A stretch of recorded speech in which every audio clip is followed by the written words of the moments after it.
In this lesson, we're going to be looking at how to determine unit rates. So first of all, let's look at a definition. A rate is a ratio of two quantities having different kinds of units. When a rate is simplified so that it has a denominator of 1, it is called a unit rate. To write a rate as a unit rate, divide the numerator and the denominator of the rate by the denominator. Now that's all kind of confusing, but basically we're going to be setting up a ratio, and a rate is a special kind of ratio where you have different kinds of units. So in this example we have 160 characters in 40 seconds, but it's set up as a ratio where you have a number on top and a number on bottom, and we read it 160 characters to 40 seconds. Now how do we find the unit rate? To find the unit rate, all we have to do is set it up as a ratio and divide the numerator by the denominator. So, for example, if you were to spend $11 for 4 boxes of cereal, finding the unit rate would be asking yourself how much is it per box for 1 box of cereal. So we're going to set it up as a ratio. If money is involved, money is always going to be on the top of the ratio.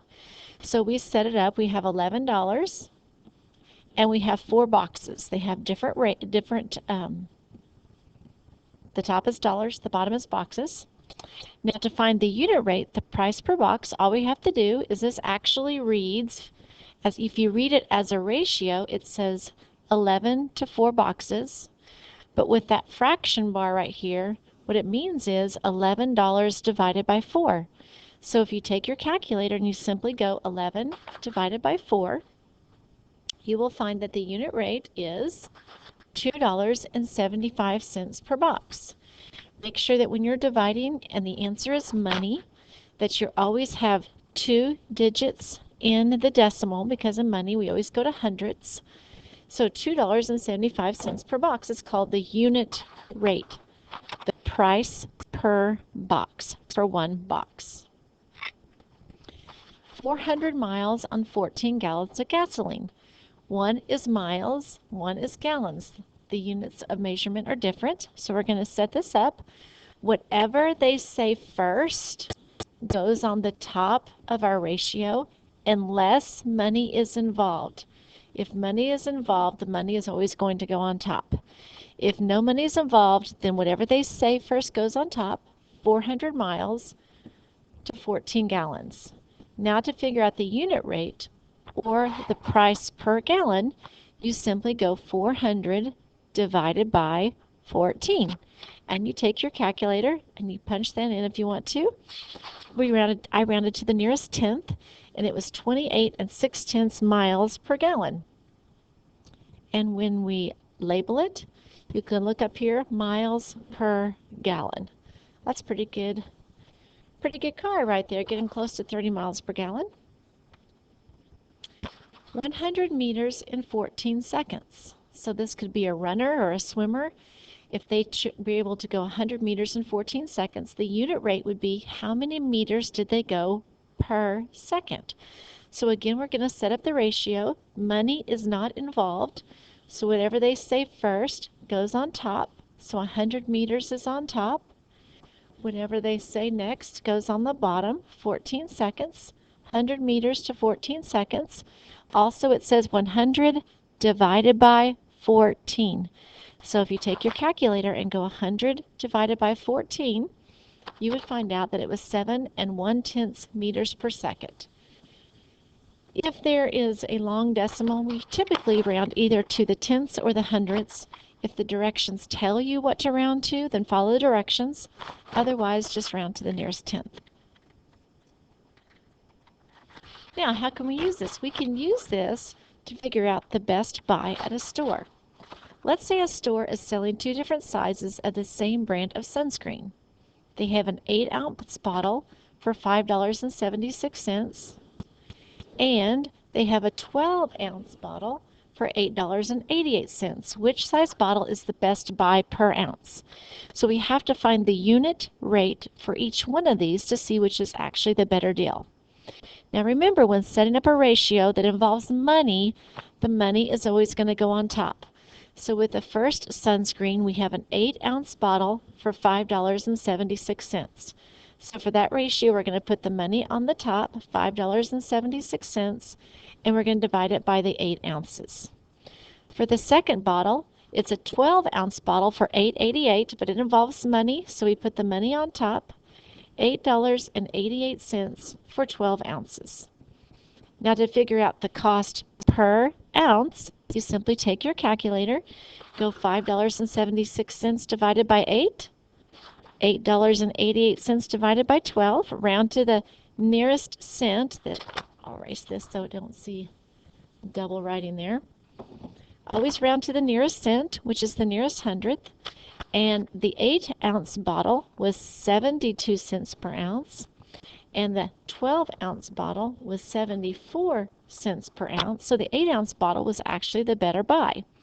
So how you can write this is 72 cents is less than 74 cents, and then you could circle the 72 cents saying that is the better buy.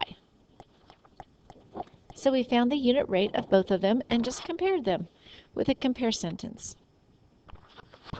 An online music store sells 15 songs for $12. So here's the information that we're going to use to set up the first ratio.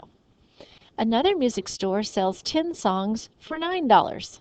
So here's the information for the second ratio. Which one has the lowest cost per song? So again, if money is involved, the money is always going to go in the numerator or on top.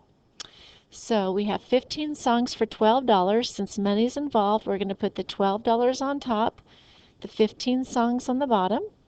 And for the second option, we have the $9 on top for 10 songs. Which is the better buy? So you take your calculator now and you're going to take $12 and divide by 15 songs. And you're going to take $9 and divide by 10 songs. That so you don't have to see it twice. And we would find out that the $12 for 15 songs was 80 cents per song, and the $9 for 10 songs was 90 cents per song. So the better deal was to get the 12 songs for $12. Can't even say it. 15 songs for $12. There we go. And that is only 80 cents per song. So that is the better deal. This is going to be a little bit different. We're going to be given some information. We need to figure out the unit rate, and then we want to figure out how many they can bake in 8 hours. So a bakery can make 195 donuts in 3 hours. At this rate, or at this unit rate, how many donuts can they make in 8 hours? Well, we can do this by first finding the unit rate for the first information they give us. They give us 195 donuts. We'll put D for donuts in 3 hours. Money is not involved, so we put the 195 on top and we divide it by 3 hours to find the unit rate, to find out how many donuts they are making per hour. So if we go 195 divided by 3, we find out that that was 65 donuts in 1 hour. Well, if they can do 65 donuts in 1 hour, and the question is how many can they make in 8 hours, we just have to go 65 times 8, because this was the cost, or this was the number of donuts in 1 hour. Multiply that times the number of hours, and we would find that they can create 520 donuts in 8 hours. So first we found the unit rate, and then we multiplied by how many hours they were going to work. Bottlenose dolphins breathe through a nasal opening called a blowhole. A typical dolphin will take about 34 breaths in 4 hours. 34 breaths in 4 hours can be set up as a ratio. 34 breaths in 4 hours. So if we find the unit rate for that, if we find out how many breaths they can take per hour or for 1 hour, we simply go 34 divided by 4, and we find out that they can take 8.5 breaths in 1 hour. Once you know how many breaths they can take in 1 hour, you simply look up here and they say, well, but how many can they take in 7 hours? So now you just multiply that number times 7. So we have 8.5 times 7, and that would equal 59.5 or 59 5/10 breaths that they can take in 7 hours. So unit rate, you set up a ratio and you take the top, the numerator, and you divide by the denominator to find how much it is per each unit, which is called the unit rate. And that is our lesson for today.